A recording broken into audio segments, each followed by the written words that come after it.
Since the dawn of civilization, the forces of nature and the whims of gods held sway over humanity. But 2,500 years ago, humankind experienced a profound transformation. Suddenly, there were new possibilities. This is a time when rationality overrode superstition and belief.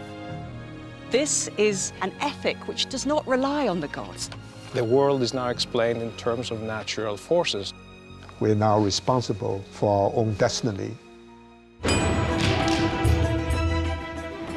Upheavals across the globe sparked an ambitious vision of what humans could achieve, spearheaded by three trailblazers. Socrates, Confucius and the Buddha, great thinkers from the ancient world whose ideas still shape our own lives. Is wealth a good thing? How do you create a just society? How do I live a good life? By daring to think the unthinkable, they laid the foundations of our modern world. I've always been intrigued by the fact that these men, who lived many thousands of miles apart, seemed almost spontaneously, within 100 years of one another, to come up with such radical ways of thinking. So what was going on? I want to investigate their revolutionary ideas, to understand what set them in motion. In this programme, I'm on the trail of that quintessential Eastern sage, Confucius. He had a mission, but many people at that time did not agree with him. His vision was modelled on the power of the past and the family. He believed that education could transform both individuals and society. He's talking about your state of mind, your feelings. But in the 20th century, Confucius was declared an enemy of communism. So now he should be out of favour. But that hardly seems to be the case. This is the longest continuous civilization in the world, and Confucius has a huge role in that. It's so amazing to be so close to them. My heart is beating.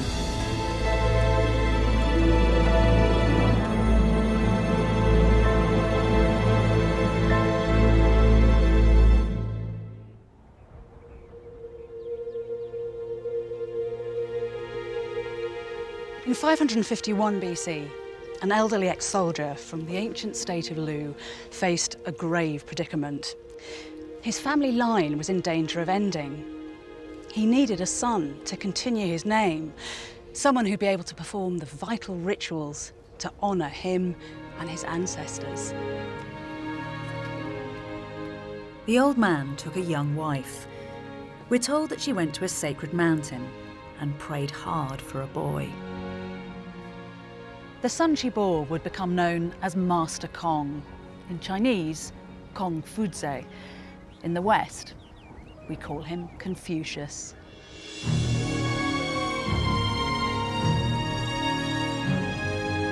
Confucius was born into one of the most advanced civilizations in the world. The ancient Chinese were innovators in art, metalwork, agriculture and weaponry.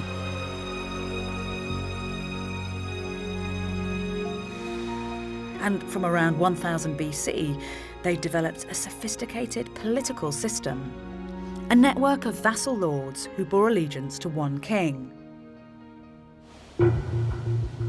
But by the time Confucius was growing up, stability had turned to chaos.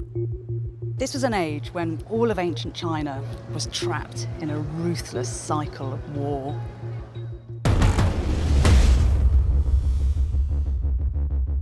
Tribal invasions from the west, along with rebellion amongst the lords, splintered the empire into independent states. All vying for power. Spurred on by a kind of arms race, now that cast iron meant that weapons could be mass-produced, families attacked families. This was total war. This collapse in society would become the catalyst for Confucius's groundbreaking philosophy.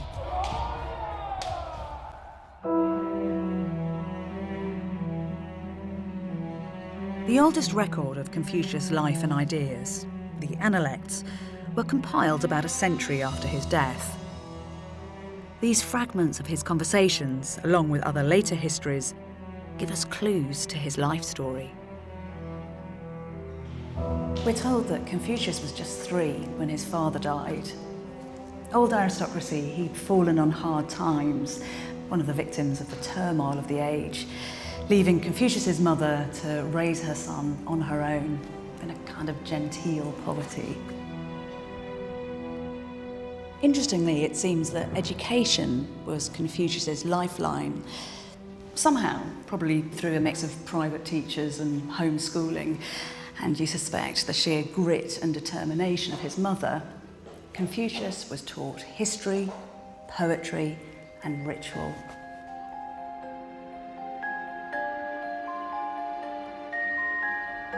While other children played with toys, he's said to have acted out sacred rituals by laying out cups and bowls.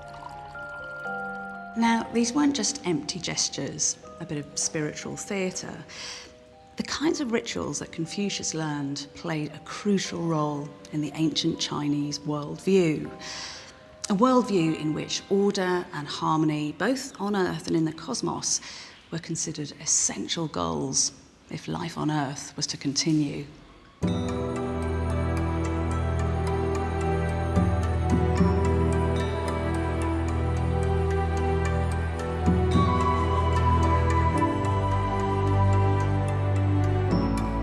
The ancient rites that young Confucius knew were performed here at the Temple of Heaven in Beijing, right up until the 20th century. The Chinese had a particular religious outlook, which meant that these rituals weren't directed towards a deity. There is no creator God. There's nothing like the idea of a supreme power that dreams everything into being. What it posits instead is this notion that there are 2 cosmic forces. They're not even really divine, they're just natural forces, a bit like gravity in a sense. And on the temple here, you have perhaps the most common, the most powerful symbols of these 2 great forces, and that is the dragon, the heavenly force, and the phoenix is the female, the cold, the earthly force. And they are locked in perpetual struggle. They try to overcome each other, and it's this incredible dance of power out of which all life pours. So what's humanity's role in all of this? We're fundamental to this. You've got these 2 great cosmic forces, and our role is to keep the balance, and we do this through ritual. And that's what this kind of temple complex was built for. This is where the ruler would come to make offerings to rebalance these 2 forces. And it wasn't just for the rulers. It took place in every single temple, every local shrine, right down to the household. Sounds like a potent and a pervasive worldview that Confucius is being brought up with. Absolutely, it's the only worldview he knows.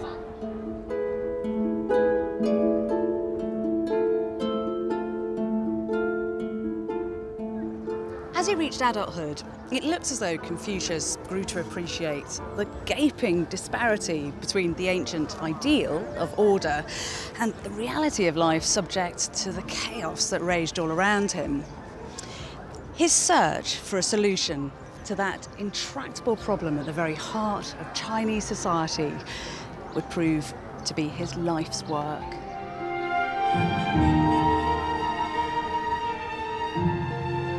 Fortunately, conditions across the ancient world were nourishing new ways of thinking.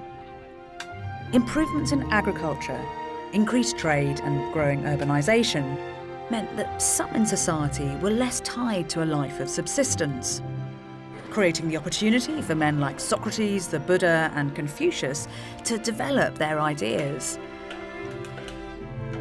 The scale of change, economic and technological, is reflected in archaeological remains, like this monumental grain store.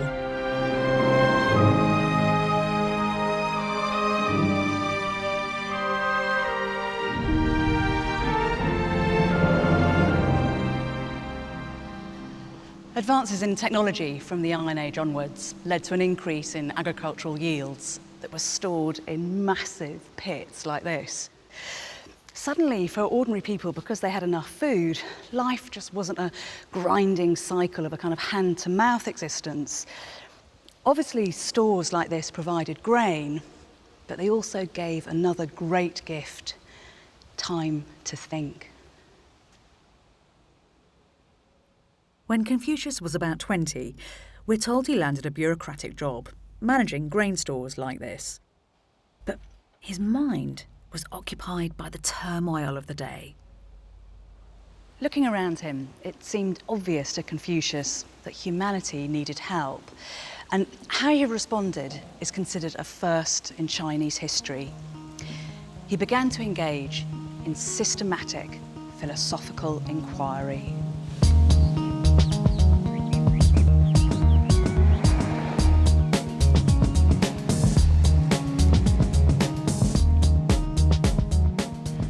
One thing I like about Confucius is the sense that you get that he had a kind of natural curiosity that he felt compelled to explore and to try to understand the world.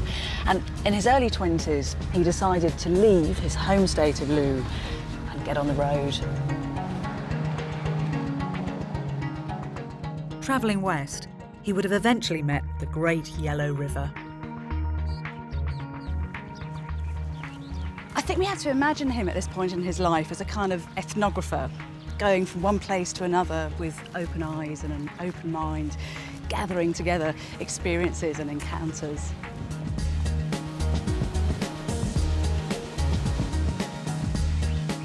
The Analects describe Confucius meeting people who'd renounced civilised society and lived amongst nature. These recluses were the forerunners of Taoism, that other great belief system of ancient China. They believed in something known as the Way. Could you explain to me what exactly the Way is? 道它化身万物，它是宇宙的本源，也是万事万物运行的一种准则，也是我们向道人所遵循的最高的准则。 Is it possible for humans to influence or control the Way? 人是不可以去影响道的，人道只能去顺应、效法、遵循这个道。谢谢，谢谢。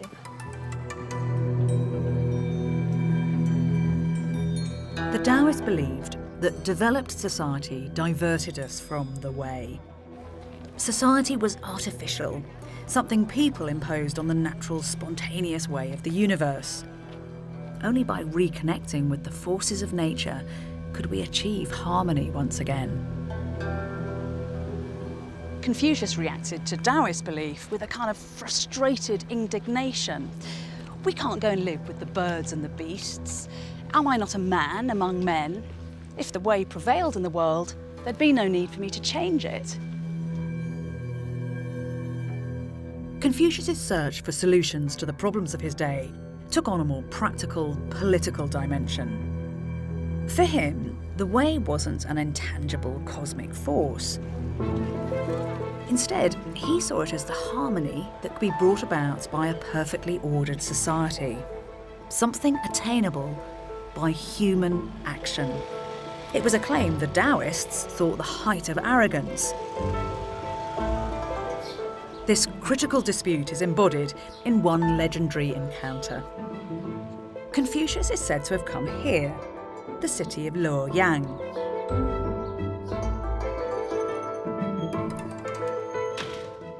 As he was studying in the state archives, he met an older man, and they struck up a philosophical discussion. As Confucius got up to leave, the old man chastised him. Put away your proud air and many desires, your insinuating habit and wild will. These are of no advantage to you. The enigmatic old man was none other than Lao Tzu, credited as the founder of Taoism. Whether it's true or not, this pairing with such a great figure reveals the iconic status Confucius would later reach. And it tells us something else. That setting in the archive gives us a clue to Confucius's methods. For him, solutions to contemporary problems lay in a close study of what had gone before. The past was a kind of reservoir of truth.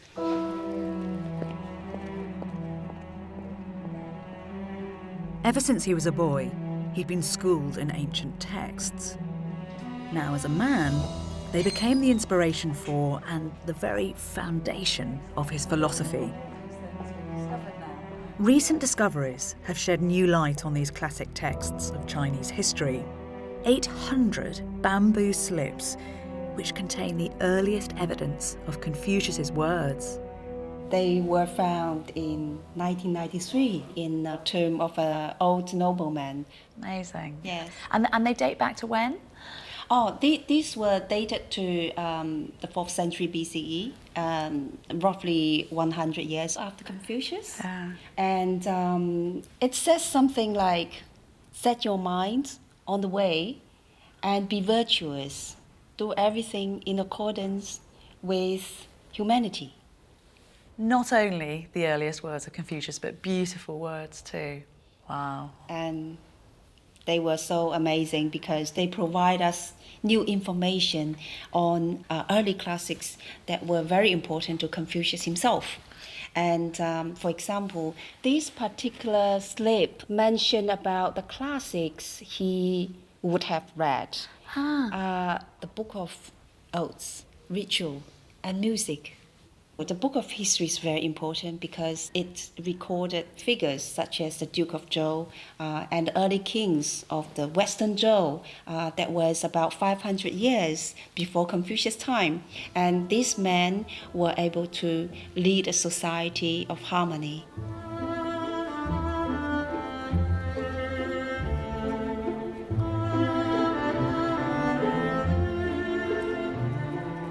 Confucius found in the words of the Book of History what he was looking for.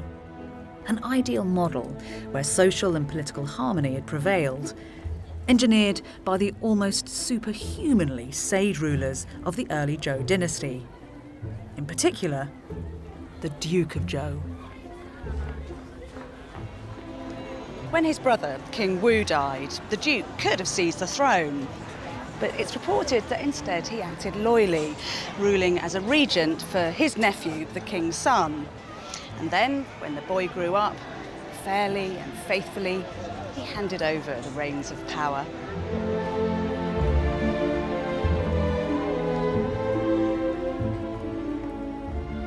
Whether these accounts were entirely true is a moot point, but Confucius saw huge potential in them. This golden age was robust evidence that social order was possible.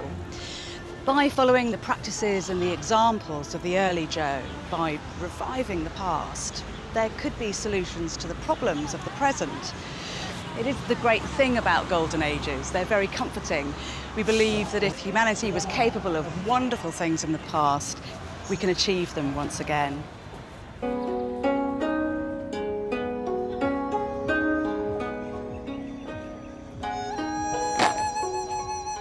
Confucius believed that early Zhou society was the ideal manifestation of his concept of the way. To recreate that harmony, society needed to return to their high standards, especially in terms of ritual. Confucius was convinced that the ancient rites had been corrupted. In order to restore the Golden Age, he would have to reinstate proper ritual.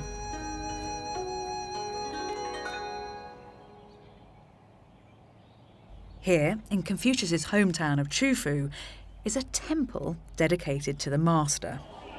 It's the ultimate place of pilgrimage for many of his devotees. Mr. Kong traces his ancestry back to Confucius and often leads rituals that his illustrious relative set such store by.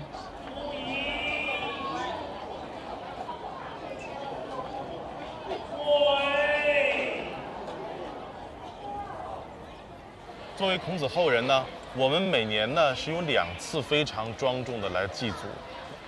在祭孔大典当中呢，我们的每一个步骤都是非常的精准，按照我们中国传统的这种古法的祭礼，我们从整理我们的衣冠，到我们的姿态，包括我们的心情，这也是中国传统文化当中非常非常重要的一部分。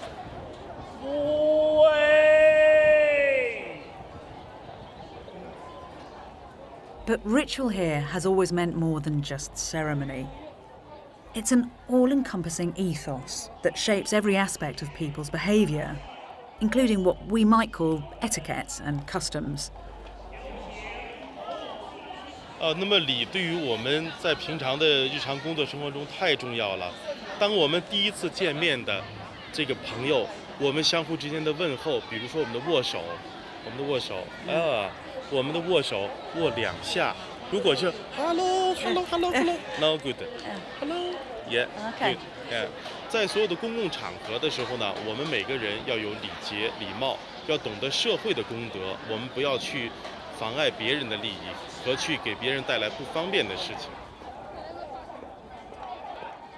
It seems that Confucius threw himself into understanding and perfecting the rites of the early Zhou. Confucius was nothing if not a stickler for detail. We hear he wouldn't even sit on a mat unless it was dead straight. But there seems to have been a kind of beauty in his precision. Just listen to these wonderful words describing him. His expression was serious, his step brisk. When with his clasped hands he bowed to his colleagues on left and right, his robes moved evenly in front and back. His hurrying advance was a glide.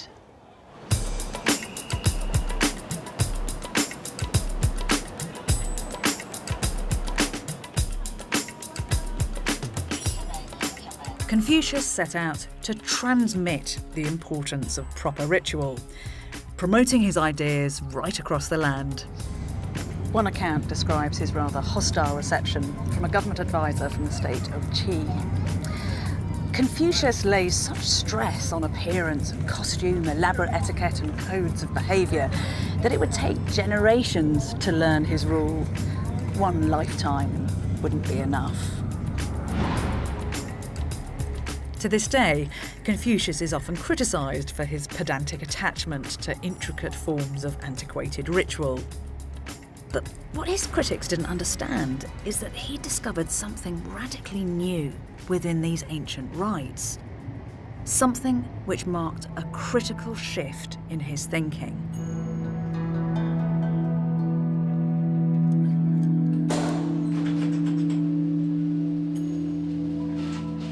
When Confucius was in his mid-20s, his mother died.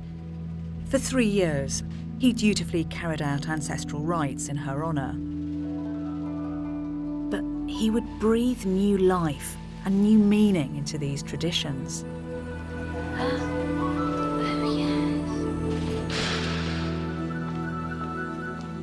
Wow, how beautiful. So these are things that would actually have been used in ancestor worship? Exactly. Ancient Chinese believed that ghosts and spirits continue to exist after the ancestors died. So it's important to offer them food and wine in this kind of vessels, in particular those made of very expensive bronze. And everyone would be really engaging in the ritual to continue a kind of relationship they had before. Do we know what Confucius thought about all of this?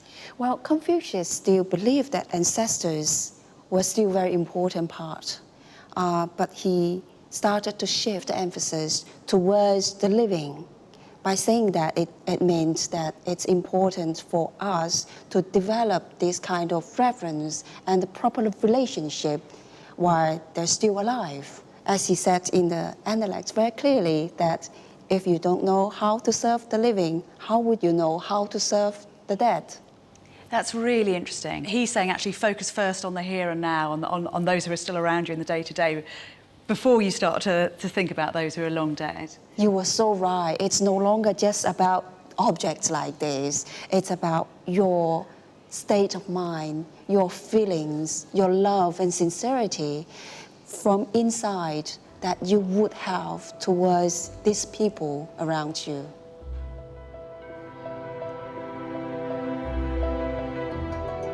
Confucius realised that ritual brought out positive emotions in us. But his really big revelation was that this could permanently change who we are. Habitually performing the rituals of history with the right attitude and sincerity could transform our mindset. Virtuous feelings could make virtuous beings. Ritual for him was not just the way you do things exactly follow the traditional and the rules, but more importantly, you got to have something inside.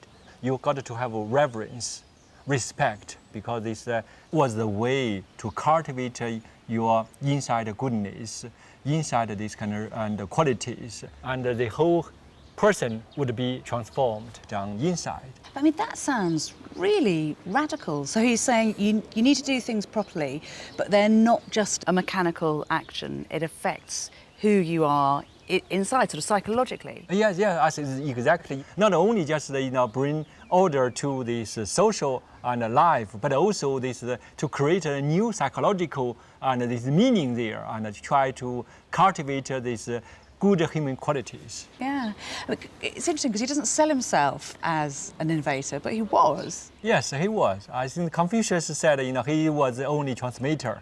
They transmitted the ancient culture to today, to the future. But actually what he did was innovation. These new things really coming from his reinterpretation of something already exists, such as ritual. Nourishing virtue lay at the core of Confucius's vision. And he saw transformative opportunities in everyday rituals, how we speak, how we dress, and how we eat. But one that was particularly close to his heart was music. He's said to have played the zither and the sounding chimes.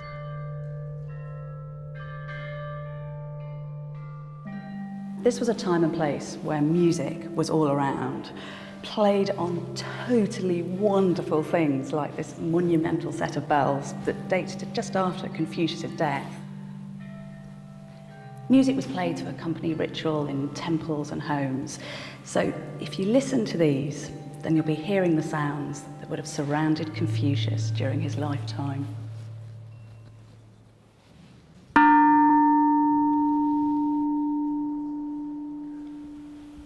Confucius was convinced that music had the power to harmonise, to transform and perfect an individual. Basically, this is art as therapy, 2,500 years before we invent the phrase.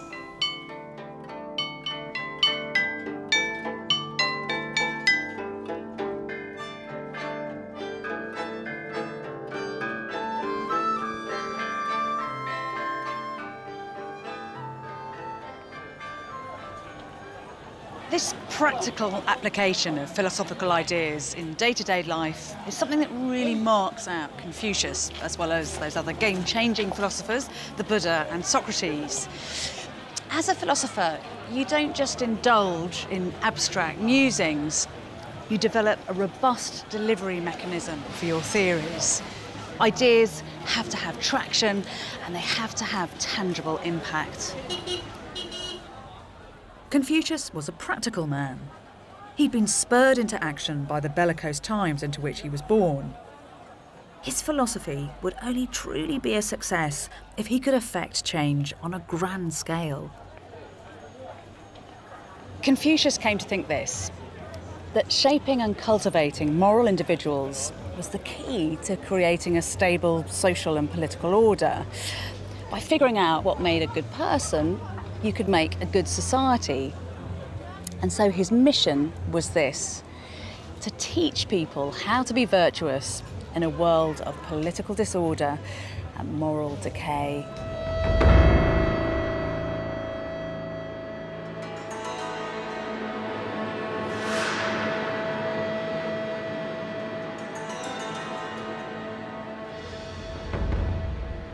Confucius had given himself a mountain to climb. How to instill virtue in society when society's moral contract was so broken was Confucius's big challenge. He was to find inspiration from a familiar and enduring institution, the family. Oh, thank you.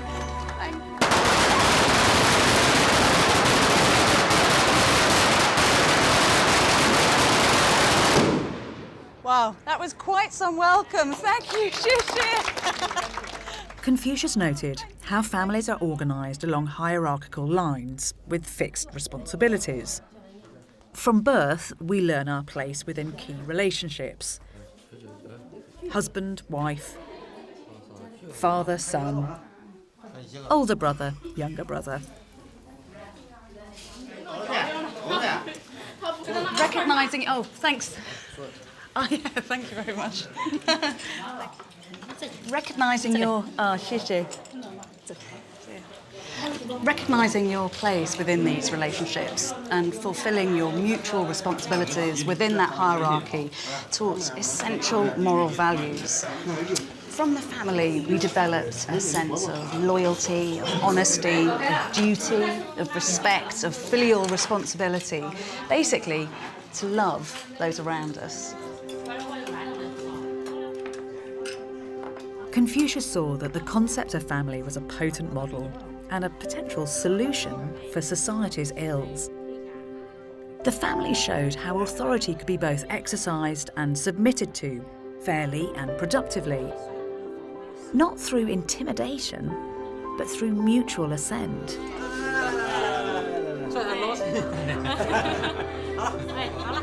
The moral values learnt in the family, affection and care directed downwards and loyalty and obedience directed above, had the potential to transform everyone. But Confucius saw that arguably their greatest value lay in relation to the glaring problem at the heart of society, the waywardness of its rulers.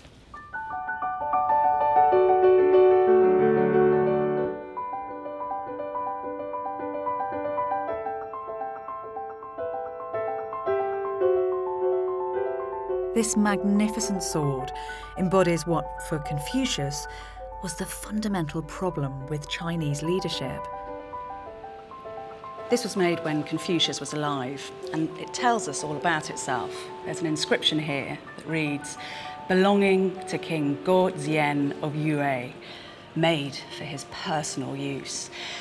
Now, this is obviously a fabulously deluxe object, and Confucius wouldn't have had a problem with that per se. He wasn't puritanical.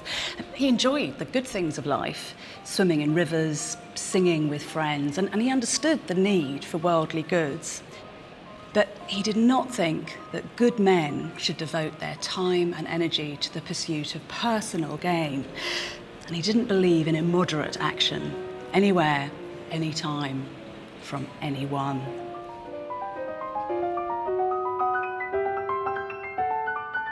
In Confucius's opinion, kings who commissioned swords like this often abandoned virtue if it got in the way of worldly success. He saw the way to transform society was to instill the values at work in the family in the rulers of his day.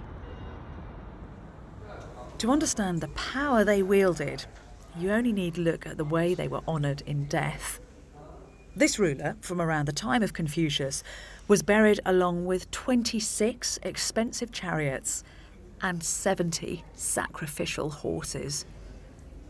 What kind of connection did Confucius see between the relationships that he'd observed between father and son in the family and what's going on here? Well, he looked at the fact that if you had a good father, he could bring up a good son, and a good son could then respect the father, and this could work. So he said, well, look, if it works at this level, let's just take it to the top. If the ruler views those beneath him as his children and treats them with love, but with firmness, with compassion, but with integrity, that it would then kind of roll down through the system, and the Confucianists could say, look, you see how the ruler's living like this, you should live like this. And literally, it would roll down like the clouds from the mountain and bring blessing to everyone. So for him, might in and of itself wasn't a problem, but if you had might, then you also had to have a kind of philosophical responsibility to your people. Yes, Confucius continued the Zhou tradition that a ruler has the right to rule because heaven has clearly given them the power and the authority, and that's why the top ruler was called the Son of Heaven. However, that mandate, that right to rule, can be taken away by heaven. And a sign that heaven has taken it away is natural disasters, massive earthquakes, floods. Confucius said, if a ruler becomes corrupt and people are suffering through this cruelty, then the people have the right to rebel.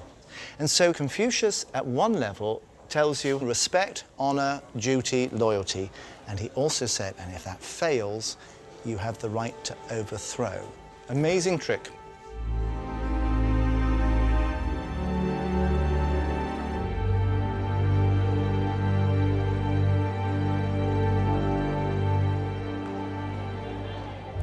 Confucius' tactic was very direct. He set out to influence those in power by getting a governmental post. One snag was his personality. He was often seen as arrogant, too blunt in the way he delivered his advice. But he also faced a bigger problem. With enemy armies numbering as many as 300,000 camped on their borders, and disloyal sons plotting behind their backs, perhaps it's no surprise that the rulers of the day failed to take Confucius seriously. Cultivating moral character and virtuous actions in such precarious times was just not a priority.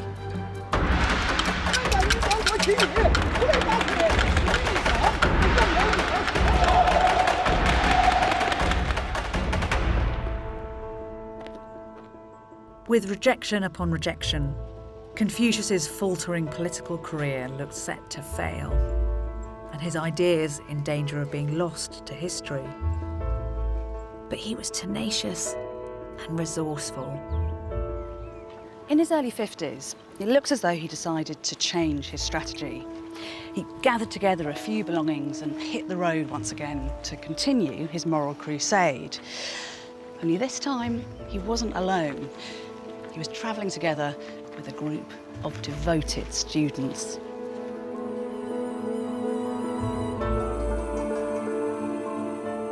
His ability to attract motivated young men put his mission to transform self and society back on track. By all accounts, Confucius possessed a kind of compelling, raw charisma.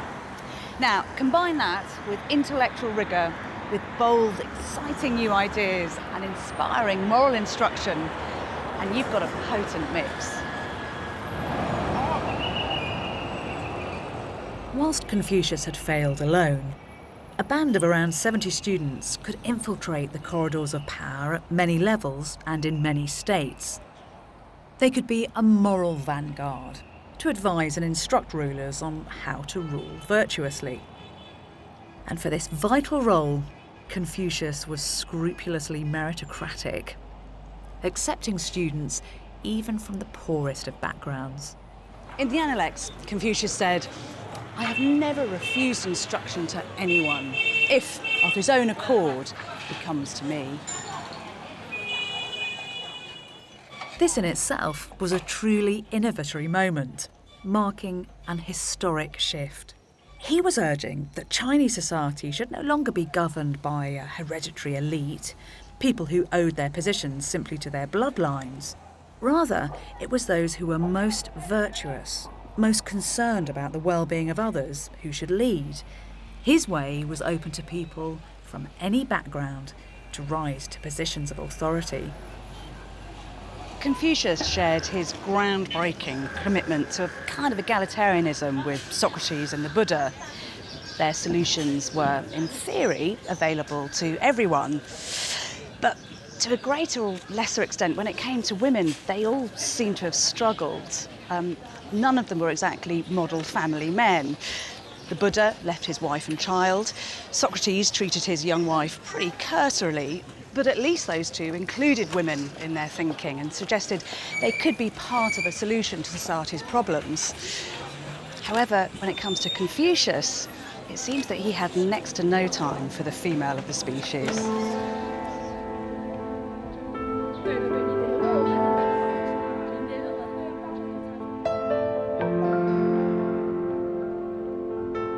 The ultimate goal for Confucius's students was to become a junzi. Now, this wasn't a title he'd made up. Just as with ritual, he took something traditional and gave it a potent new twist. Junzi was an aristocratic word, meaning a son of the Lord, denoting qualities that could only belong to a privileged social elite. Now, as part of his shift towards a moral elite, Confucius appropriated it and changed it to mean the ultimate moral person, a superior man, a new kind of gentleman in its most literal sense. For Confucius, education was crucial. Drawing on his own life experience, he saw an unswerving commitment to critical learning as the path to self-cultivation. He likened the process to polishing jade, crafting one's virtuous character to become the perfect moral person. You had to know the books of history, to live by the example of the sage kings and to enact correct ritual.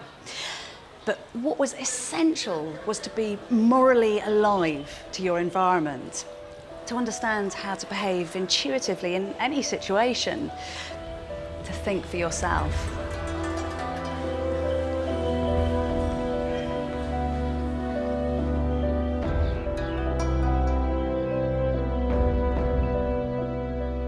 Confucius's students joined their master, moving across war-torn China to try to influence its errant rulers. They were attacked, beaten, and almost starved. But these testing times sharpened their education. The challenges they faced forced them to engage in urgent moral debate. They proposed solutions to their problems and then interrogated those, provoking the intense intellectual discussions between master and students that you find in the Analects. They asked questions like, should the junzi accept office in degenerate times? Can you serve a corrupt master if you think you can make a difference? Confucius encouraged this open-ended, free-thinking discussion. Yet his students still looked to him for definitive answers. Ultimately, they wanted to know what was the essence of goodness. For Confucius, there was one all-embracing virtue, the most essential to cultivate, and yet the most difficult to attain. Something called Ren. Ren is a very splendid word idea, but what does it actually mean? What quality does it imply? Many people try to translate it differently. It's been translated as human-heartedness, as good or goodness, but we prefer now to use the word simply humanity, because virtually all Confucian values are linked to this notion. Courage with Ren, then it's real courage rather than just simply bravery. Justice with Ren, then it's a humane justice rather than just harsh punishment. Wisdom with Ren, then it's being wise, not just being smart. And is this something that you achieve, or is looking for Ren a constant quest? Every person, by definition of being a person, embodies Ren. In other words, every human being is capable of sympathetic response to the external world. But at the same time, to realize Ren fully, which means human flourishing in the most comprehensive sense of the term, that requires learning. Learning, of course, is not simply the acquisition of knowledge or internalization of skills, but basically learning to build one's character. And in that sense, it's like the highest ideal. At the same time, it's the minimum requirement to be human. Mm-hmm. I mean, do you think that Confucius felt that he'd achieved Ren? Mm-hmm. No. And the interesting thing is many students or followers of Confucius also said No. Ren requires continuous process of struggling. Even to the end of your life, this is still a task, incomplete. So no matter what, the struggle to be fully human continues.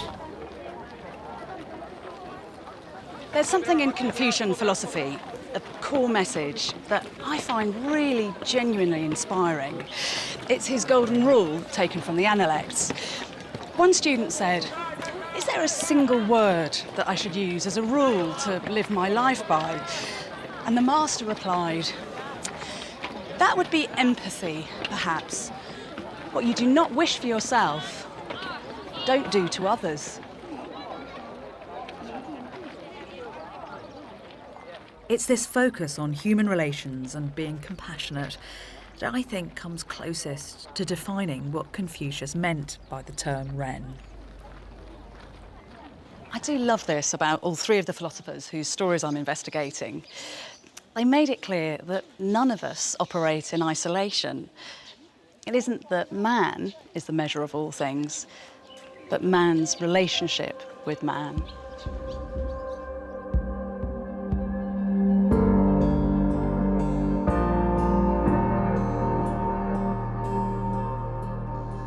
Confucius continued to travel and to teach into his later years, but only a handful of his students went on to hold political office. When Confucius was 73, he fell ill. Unable to fulfill his mission, his final words seemed defeated and bitterly disappointed. "No intelligent monarch arises. There is none who will make me his master. It is my time to die."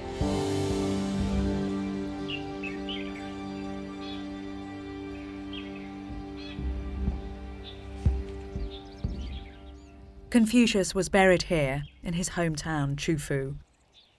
The great transformation he'd worked for his entire life had not been fulfilled. But his devoted students planted trees around his grave and kept his dream alive.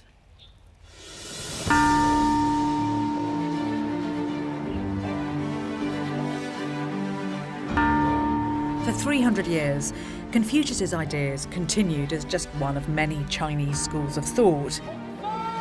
Competing with the likes of Taoism, it was unable to effect real change in a chaotic world. But once China was reunited under all-powerful emperors, stability changed the political landscape. The first emperor of the Han Dynasty was convinced by his principal advisor that ruling by brutality had served his predecessor badly. Allying himself with Confucianism and its ideal of rule by virtue would lend his dynasty greater legitimacy. Many of the values that Confucius set great store by, the importance of education, a shared cultural heritage, and ethical government, had seemed an irrelevance during the chaos of his lifetime. But these would prove hugely effective in holding the new empire together. Successive emperors enthusiastically took up Confucian ideas, and education was central.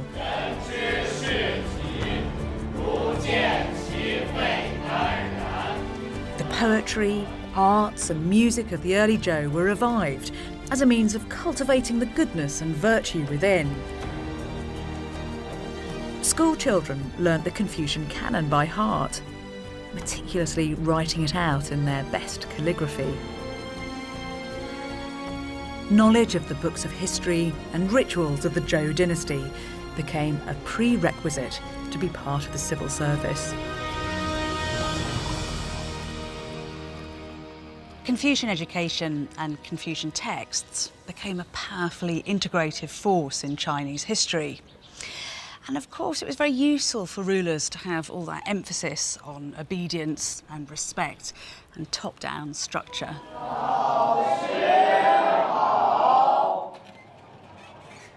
Even those who didn't get the chance to go to school learnt his words. It's actually why we've developed that rather crass form, Confucius says. Because for 24 centuries, right across China, people were all quoting Confucius. Confucius say a boy, a girl, a moon. Make wedding bells ring out in month of June. Confucius say when love comes don't delay. So honey hold me tight, tonight's the night. Remember what Confucius say.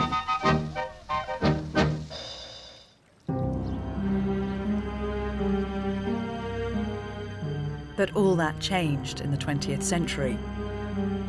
Confucianism came under attack. In 1919, students who wanted China to modernise and become democratic condemned Confucius for holding them back. But it was Chairman Mao's Cultural Revolution of the 1960s that tried to annihilate all vestiges of his legacy. His Red Guard destroyed statues, temples and texts. They even came here, to his burial place. In a telegram to Chairman Mao, they wrote, "We have dragged out the statue of Confucius. We have torn down the plaque extolling the teacher of 10,000 generations. We have levelled Confucius's grave. We have destroyed."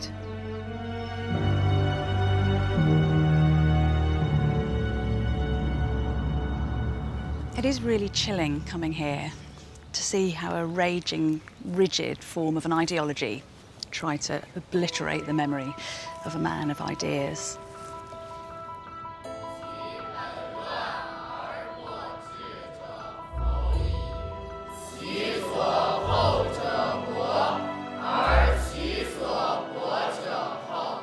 But thousands of years of ubiquitous Confucian education, particularly the exam system, had embedded his principles deep within Chinese culture.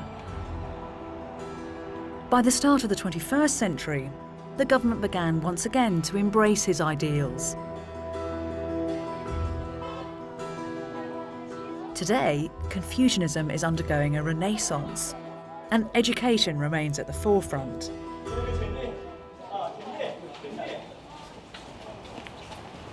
This is a Confucian school in Chufu.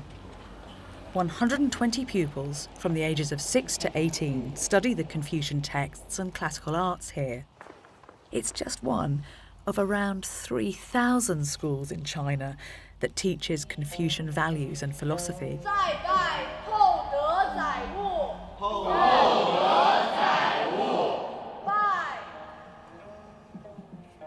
So what is your favourite Confucius quote? 事不可以不弘毅，任重而道远。 Why do you like Confucius? 是因为孔子传授传统文化，造福了大家。 Why did you decide to send your daughter to a Confucian school? 可以让我孩子呢，就让我的女儿，可以更好的学习中国的传统文化，然后呢，在人格和价值观上有一个更好的选择，对她将来成人成才有非常大的帮助，啊。 It's just fascinating seeing these kids being brought up with an ancient philosophy at the heart of everything that they think and say and do. And actually, they seem to be having a great time. It's also even more incredible, though, if you think that just a few decades ago, Confucius was considered an enemy of the state, and none of this would have been allowed to happen, or if it did, it would have had to have happened in secret, behind closed doors, and at the risk of really severe punishment.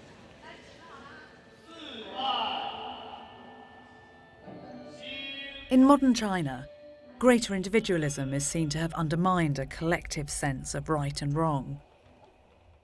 Confucius's resurgence can be explained by the desire for a clearer sense of moral purpose. But I wonder if Confucius's appeal is very simple. He tells us that whatever our character, whatever situation we're born into, being good, living a good life is a possibility, and that the route to goodness is wisdom. Now, that means that as a species, in our finest form, We are all philosophers, in the true sense of the word, lovers of wisdom.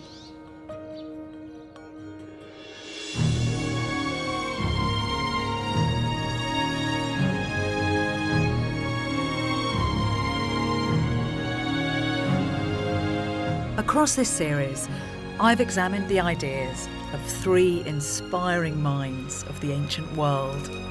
Socrates brought philosophy down from the heavens and into people's homes so that through the training of our reason, we can achieve happiness for ourselves. The Buddha changed the question from, is there God, to questions like how to agree on good action without necessarily agreeing on what happens after death. Confucius said, ritual is a way to bring out the inside good qualities, like the benevolence, like this reverence. And if more people possess these good qualities and become a real human, then the social life, family life, community life would become peaceful. But ultimately, what do they have to teach us in the here and now? Although these were ideas that were developed 25 centuries ago, do you think they have as much relevance to our world as they did to ancient China, ancient Greece, ancient India? If I want to exaggerate, probably even more so. They were confronted with a world in disintegration, little rationality, little compassion. And we are in a world that's much more serious, because it's not simply the human world is in trouble, the planet is in trouble. And we have in our power the destruction of all civilizations, including the planet itself. So a change has to be made, not just the change of a political system or economic system.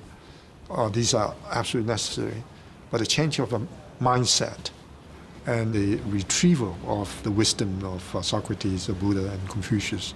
It's not a question of relevance, it's a question of human survival. These extraordinary thinkers aren't remote historical figures.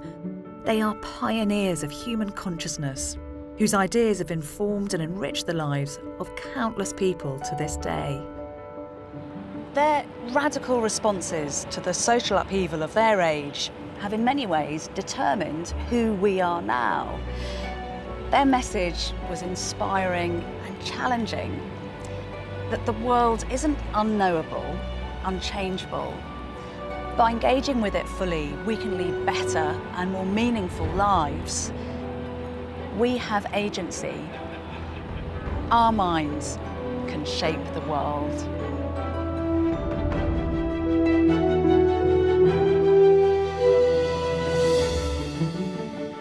If the mind of Confucius has made you think, then explore further with the Open University to discover how great minds have influenced our world today. Go to the address on the screen and follow the links to the Open University.